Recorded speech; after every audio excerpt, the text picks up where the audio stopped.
Hello, welcome back to the Mark Junod Show, the tech show about hacking. In this video, I'm going to go over 10 things that they are not telling us about AI and cybersecurity. So I'm going to give you 9 in this video, but at the end, there's a bonus.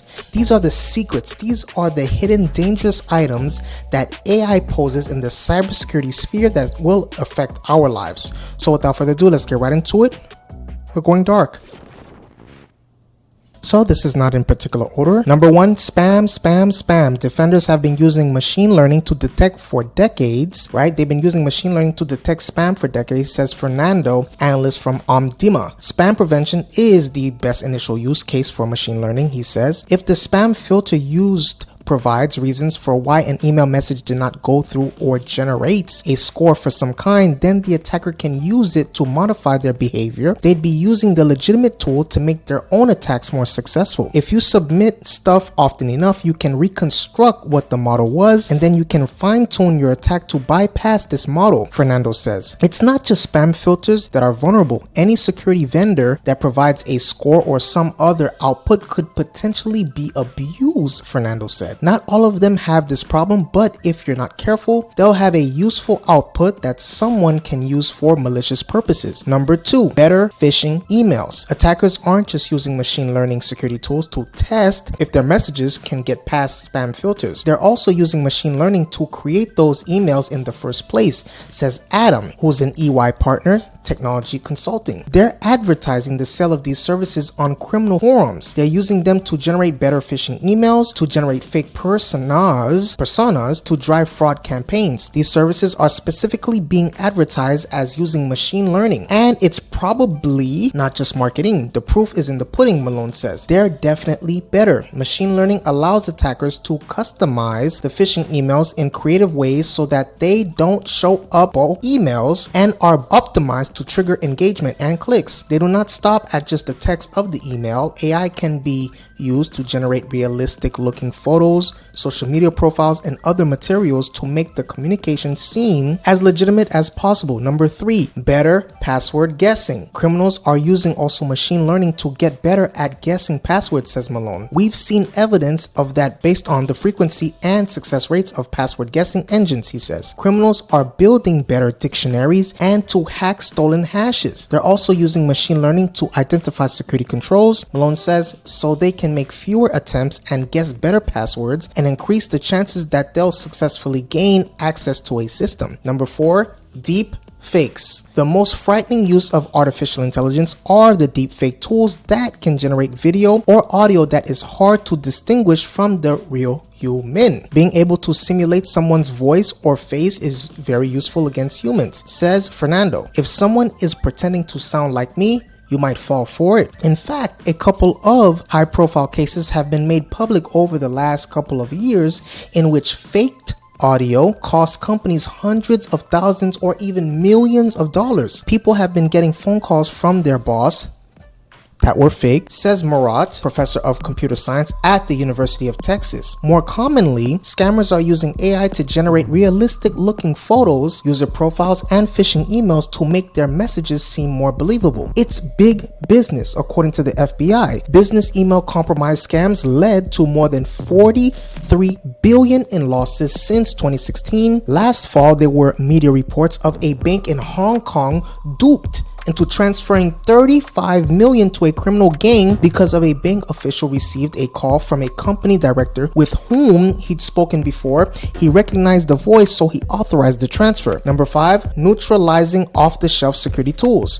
Many popular security tools used today have some form of artificial intelligence or machine learning built in. Antivirus tools, for example, are increasingly looking beyond the basic signatures of suspicious behaviors. Anything available online, especially open source, could be leveraged by the bad guys. Attackers can use these tools not to defend against attacks, but to tweak their malware until it can evade detection. AI models have many blind spots. You might be able to change them by changing features of your attack, like how many packets you send or which resources you're attacking. It's not just the AI-powered security tools that attackers are using. AI is part of a lot of different technologies. Consider, for example, that users often learn to spot phishing phishing emails by looking for grammar mistakes.